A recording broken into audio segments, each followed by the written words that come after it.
Into the wild I'll go, and into the wild I am.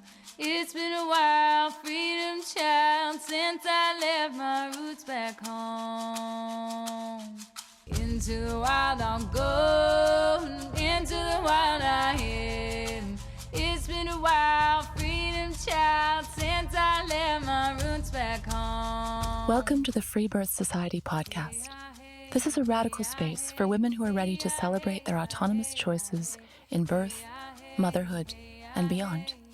Together, we'll learn about wild birth through personal narrative, we'll explore the politics of birth, and we'll analyze everything that relates to our lives as women from a feminist perspective.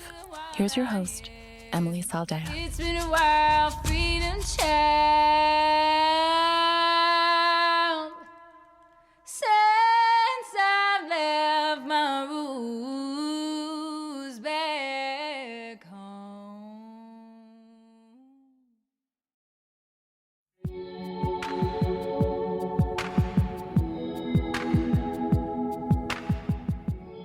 Imagine a world where girls are properly initiated into their first bleed, where mothers and daughters talk freely and openly about their bodies, and where women care for themselves and each other outside the lens of medical pathology.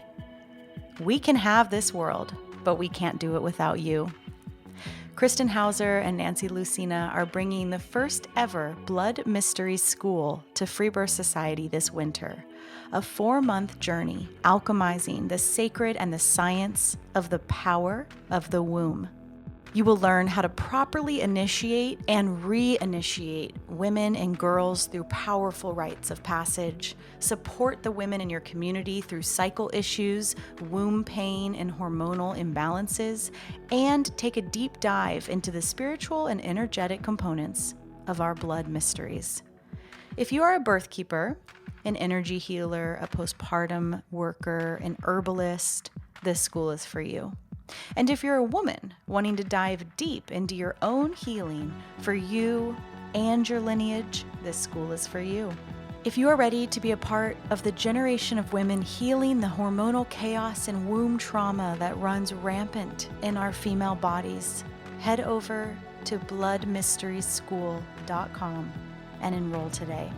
We begin February 2nd.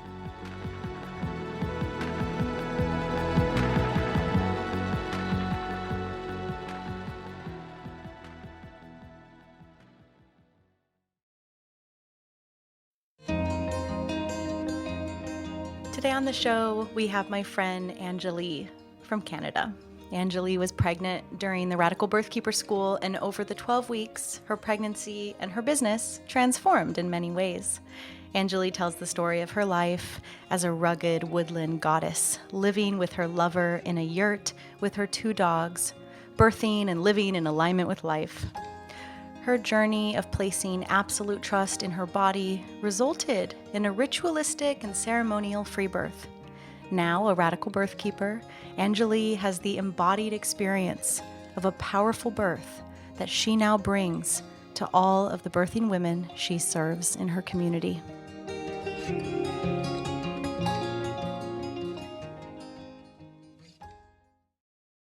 Welcome.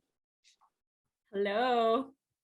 I'm so excited to be doing this and to hear your story in its whole entirety, because you were pregnant throughout the whole time in the school, and so we got to meet and get really connected right before you gave birth. So it's just extra fun to be on this with you today.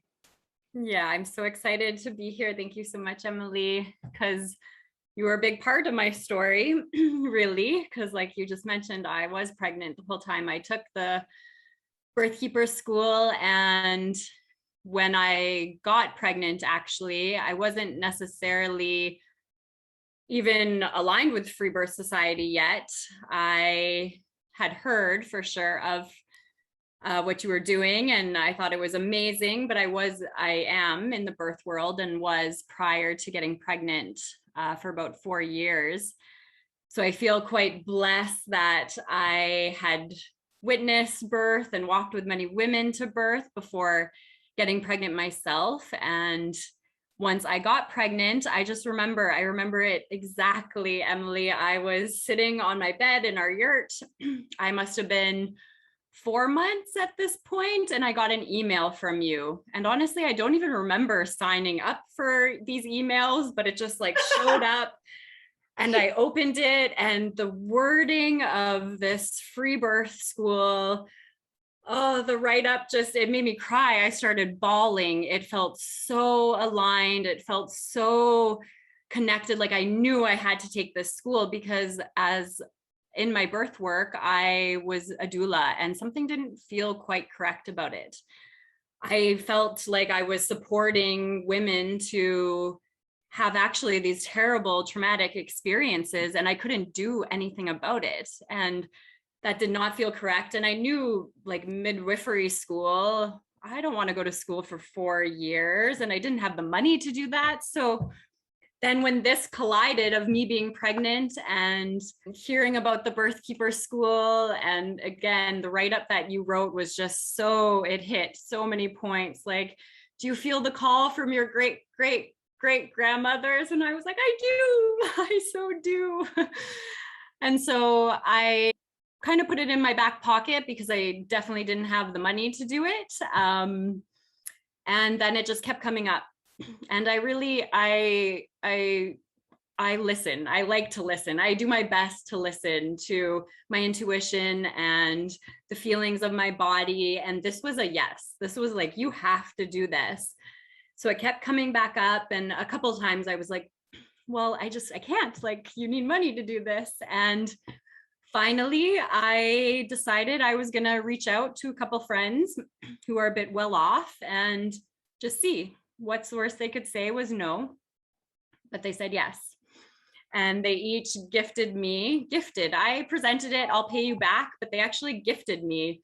We're talking like thousands and thousands of dollars. Yeah. Wow, I didn't know that. To do this school. So I think it was a couple days before it started, I jumped on board in classic Angeli style. So, and then the whole journey changed from there because, again, like I mentioned, I was in birth work and I had been to a couple home births with midwives they were okay.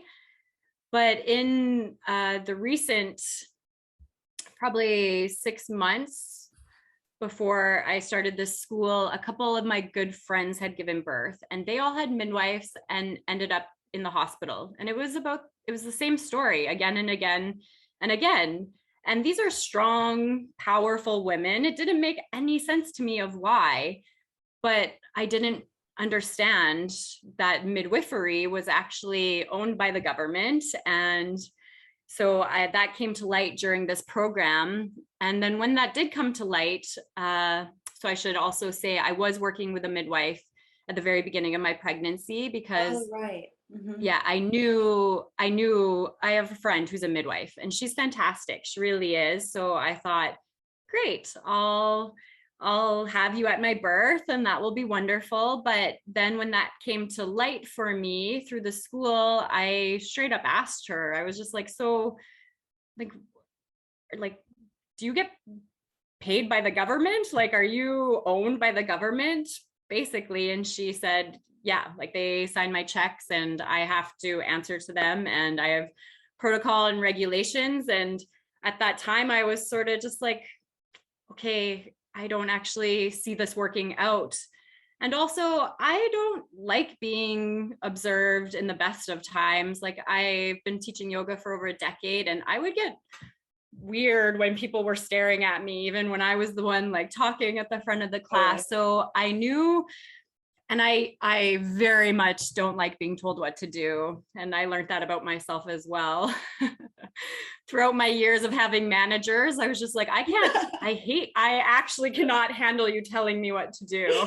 That's funny. So I knew in this like intimate, vulnerable space of giving birth, if someone were to tell me what to do, I would not enjoy it. And I knew I wouldn't like to be observed. So during the free birth school, I learned so much and got so much insight. And then knowing this about myself, I decided to not have my midwife and to free birth. And that probably happened a month into the school. Not even. I knew, but officially, I think I, told my midwife, no, thank you. Wow. And she was actually pretty great. She was like, cats like to go under the deck and just give birth. And so good luck. And that was quite nice, because I've heard of, well, actually a mama I walked with as her birth keeper, she told her midwife, no, thank you. I don't want your assistance anymore. And her midwife was so condescending, called her the wrong name as she left. Oh my God. No. Like, see you later. Thanks for everything. So awkward. But that's like total case in point right there. Absolutely, right? Whatever, like, Samantha. Yeah. Thank you for reassuring me that this was absolutely the best move I could have made. And that mama, she had 2 cesareans, and she then had a birth in the hospital vaginally, but it wasn't a good experience. And this mama reclaimed her power, and she birthed just with me there. It was so incredible. Oh my gosh, Emily. It was the most amazing. It really was. Oh, wow. Yeah. Yeah, because you kind of are an interesting intersection of, you were a doula and pregnant. So you were like going through the school in this 2-way, like your own transformation and your business transformation. That's so cool and yeah, interesting. Absolutely. And my own free birth obviously just like gave me such an incredible empowerment to move forward and like know that this was so the direction I needed to go through the experience that I had myself. And there's nothing more powerful than that, right? So it's just like the alignment was perfect. So thank you for that. My pleasure. Yes. It's true. It's like true leadership, to have this lived experience yourself and walk the walk. And, I certainly am not implying that women have to have had free births to be amazing radical birth keepers. Of course not. But for you on this particular journey of going through the school, being a doula, questioning all this stuff, firing your own midwife, like the way it all culminates is just so beautiful. Yeah, it felt like such a reclaiming. And that's why I named my business Reclaiming Ritual, because that's exactly the way that it felt, because it is a ritual. We own birth, and it's a rite of passage, and there's so much ritual around that. So to reclaim that is, as you know, it's going to change the world. Yeah. It will. Women coming into that power for themselves. Yeah. So tell us about, before you get to your birth story, I want to hear a little bit about living in a yurt far, far away from a city. And from what I can recall, you didn't have running water in your yurt. And it was a pretty rugged, wild setup. Kind of tell us about it and your big wolf dog. And I just want everyone to get like the image that I have about you, of this like beautiful, wood goddess nymph, pregnant, incredible like moon leader, circle leader that's out there with this dog, and it's like all beautiful and white and living in this yurt, and always referring to your partner as your lover. Like, you're this real kind of goddess archetype in my mind. And yeah, I would love for you to kind of tell us about what your life is like throughout your pregnancy in this yurt. Well, thank you, Emily. That's so sweet. I love that you see me that way. I really appreciate it. Yeah, well, we were living in the city before. I'll just preface with that. We were kind of in a high-rise apartment and decided a friend had land. He had this extra yurt, and it was a month before the pandemic even hit. So we anticipated, it was like this anticipation of where we needed to go, and ended up out there. And I just preface with that because there was no way we were even going to conceive in any shape or form living where we did before. Then when we got out to the land, it was like a month of being there in this wholesome yet rugged experience. And it was like, we need to have a baby.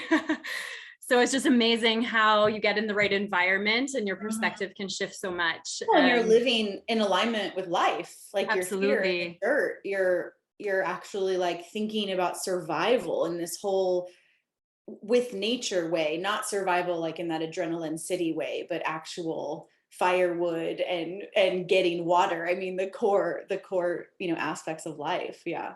Absolutely. And it felt so in tune with nature. And I love that even we got pregnant in the summer and then she came like spring, beginning of spring. So it felt so in tune with nature. Like she actually bloomed when everything else was. So, and I got to like incubate when everything else was, when she was in my womb. So yeah, it felt so in tune with nature. And we actually, my daughter, her name's Ember, she came to us a little bit before we conceived. Her name came through one night and I was like, Ember, that's her name. Like, that's our baby.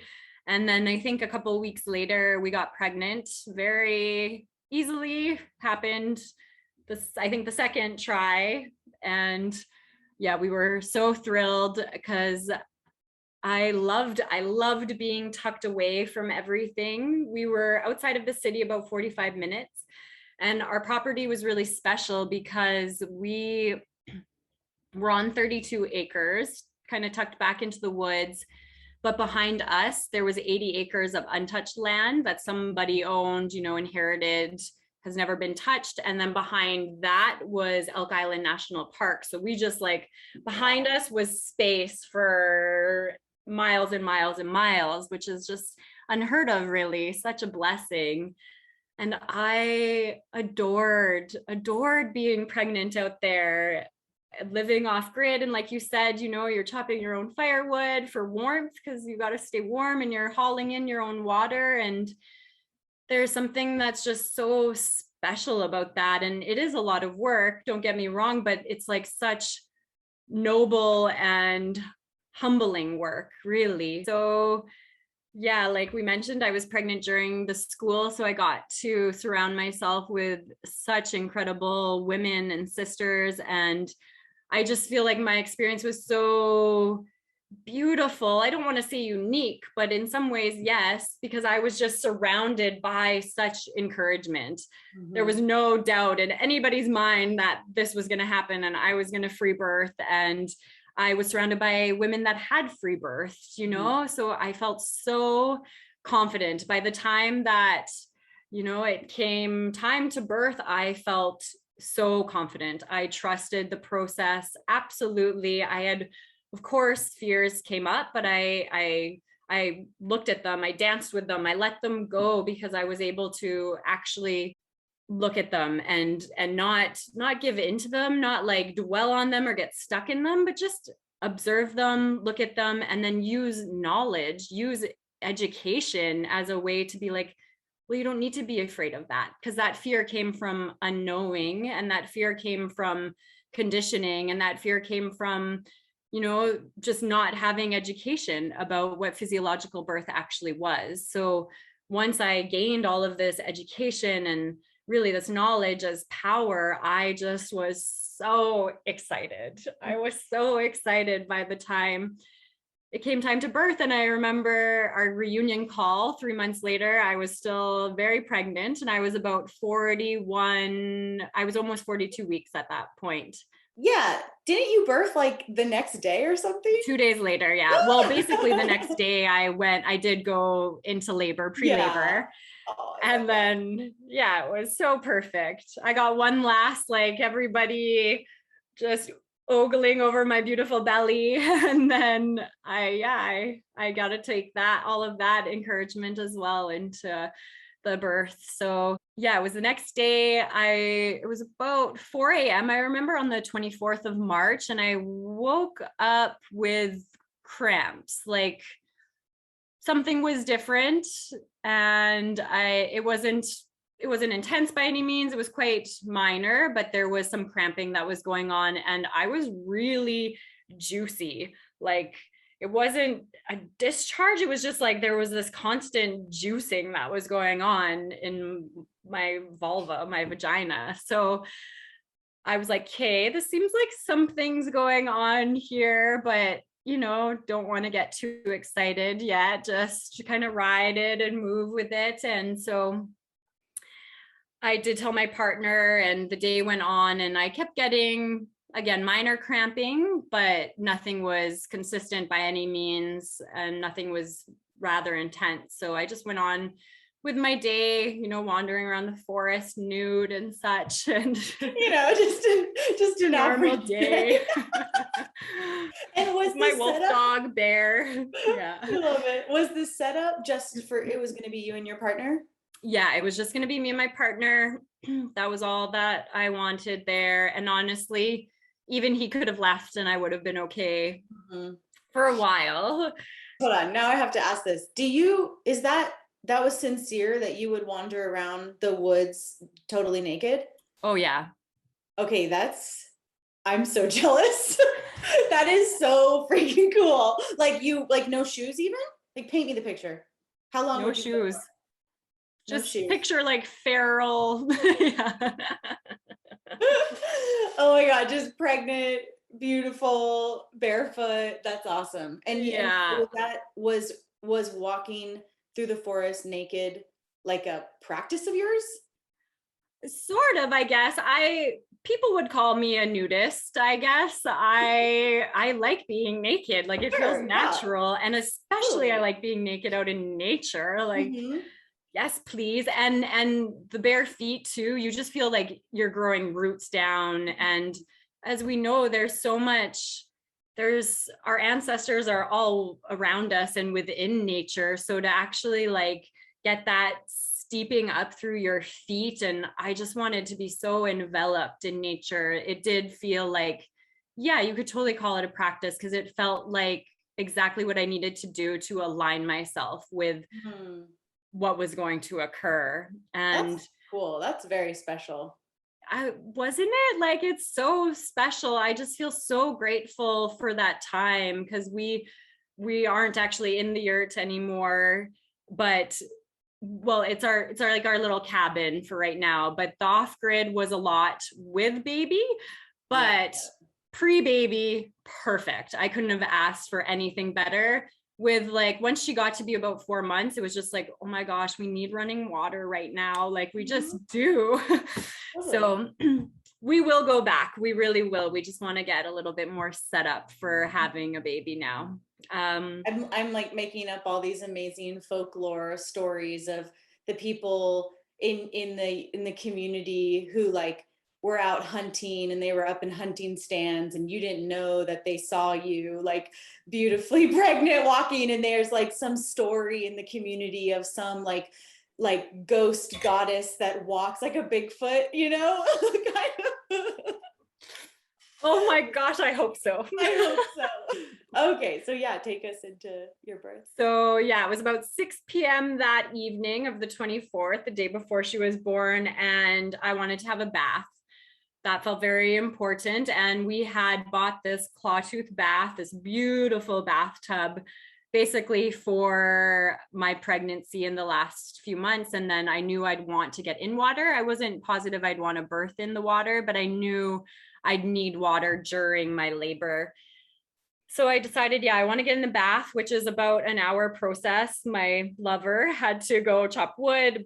You have to get the fire blazing, and then the water you had to put in the bath. And then there was a coil and a hose that wrapped around the fire to heat up the water. So it was a bit of a process, and he did this for me, which was very sweet. And then he actually left to go drum.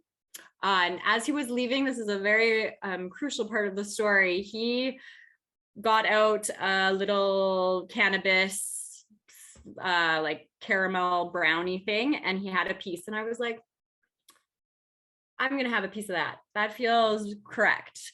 So I had just a little piece, and then I got into the bath. I was in there for almost 3 hours.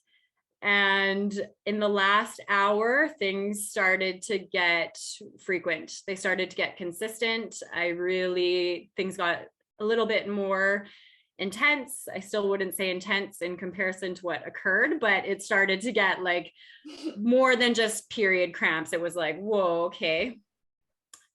but still like there was a quality of rest I was able to achieve.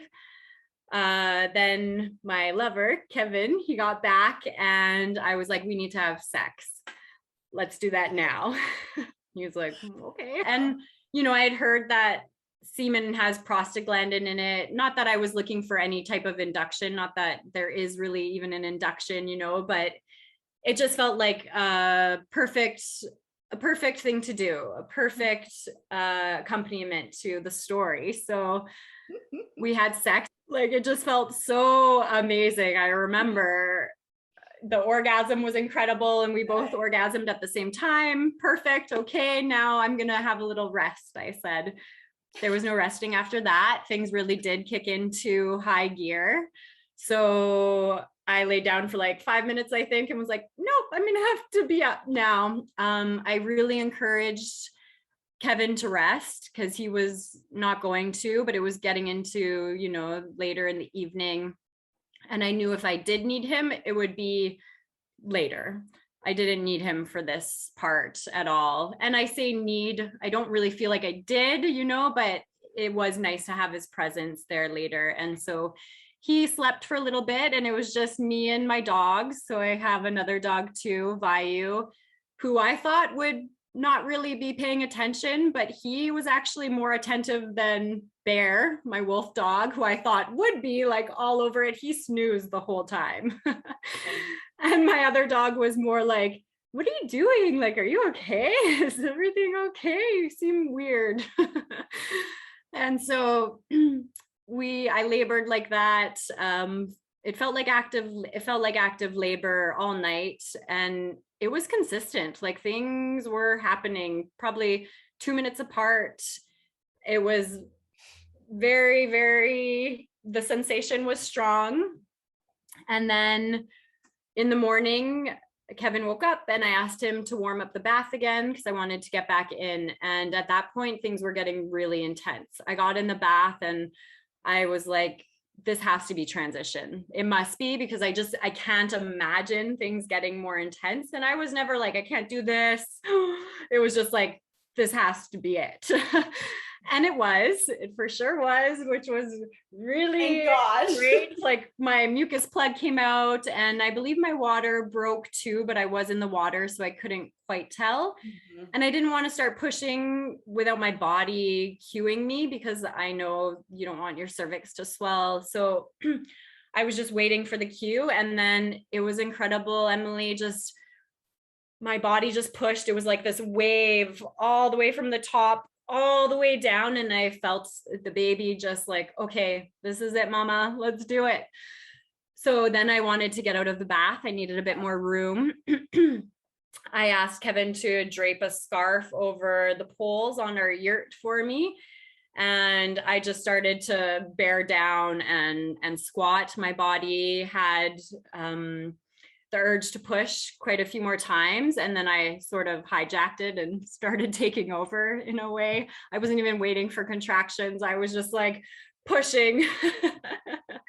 It just felt, that was the most intuitive, the way that it felt. And I should say too, in the background, the whole time, a friend who's just an angel, he plays all of these different instruments and has the voice of an angel. He made me a track, which he titled Mother's Strength, and that was looping basically the whole time. So this was playing in the background. There was the fire crackling in the background, and I was just there bearing down and pushing, and my partner was making these beautiful primal sounds. He was very intuitive. He was like shaman-like. He's a percussionist, so he started playing the frame drum, and all he did was just making these primal sounds with me, which felt so supportive, so supportive. And honestly, it was about 20 minutes after I got out of the bath that she emerged. She came out, and followed by such a gush of fluids and blood that I could barely hold her. Watching the video again was so funny, because I'm like, she's so slippery, like I can't actually hold her. And I didn't want to wipe her off, but I had to pat her off a bit, because she was just slipping out of my hands. Totally. And then at that time, my wolf dog seemed a little more interested in what was going on. Like, whoa, where did this little thing come from? Which was really quite sweet. He came over and was just like sniffing her. And she was out for maybe 10 minutes. And I was like, okay, I need to get somewhere else. Like, I need to be in bed. I need to be warmer, like help, help Kevji. So he got me into bed, and we waited about 45 minutes, and I started to cramp a little bit. And so thought, okay, let's see if the placenta wants to come out now. She didn't want to come out yet. So we waited again, just another 15 minutes. I felt some cramping and then squatted and she came out. So it all went so smooth, Emily. Like, it went more smooth and more rhythmic than I had even imagined or even planned. And so many women are just like, yeah, like it never goes as planned. And I'm just like, yeah, sometimes it goes better than planned. Totally. It sounds like a big ceremony. It really was. It really was. Just the music and everything, the ambiance was so set. And from active labor to finish placenta, it was about 16 hours. So also not really long either, because, you set me up so great with 3 days, and I've seen them go on and on and on. And this was not like that. So I just felt so grateful. And I knew it was because of the alignment I had put myself in beforehand, just being so enveloped within nature and so honoring and listening to the cues of my body and my baby. And I'm not saying that someone with a long birth wasn't doing that, because for sure, it's just, I felt so completely held by the container that I was in and blessed to be within. I can totally picture it. It's awesome. It's so beautiful. So yeah. What is postpartum then like for you guys, and discovering just that whole new terrain? Oh, thanks for asking that, actually, because that is a big part of the story. I also had decided that I wasn't going to leave the land for 3 months if I could. 3 months after postpartum. And I did it. I did not leave. I stayed. I felt so blessed again, because there were other friends, family living on the land that totally supported. We had help with taking care of the dogs and making dog food. And, we had help with getting wood and getting water. So everyone really, it was like a village, like we actually got so supported for me to just stay in bed and rest and be with my sweet baby. So I did that. I did that for 3 months. All I would do after about a month, I started to go on some walks again. And I walked every day during my pregnancy. Even it was -40, I would be in a total ski suit, like even ski goggles, and I would go walking. Naked underneath, but yeah. Of course. I love it. So honestly, there are pictures on my Instagram of me, so proof. It's like -20 and I'm fully nude, just out. But I stayed 3 months, and then we started to venture out. And then it was about 5 months, and I was like, okay, I need more amenities right now. Like it's too hard to meet my own basic needs, let alone take care of this baby. So I felt like my self-love and care was just, it wasn't even possible anymore. And so yeah, we made the decision, and it was an anticipation as quick as it came to move to the land. It was as quick as it was to go. So I just hold it so precious, because it was like I was meant to be there. Like I needed to get pregnant there. I needed to be pregnant there. I needed to birth there and be there postpartum.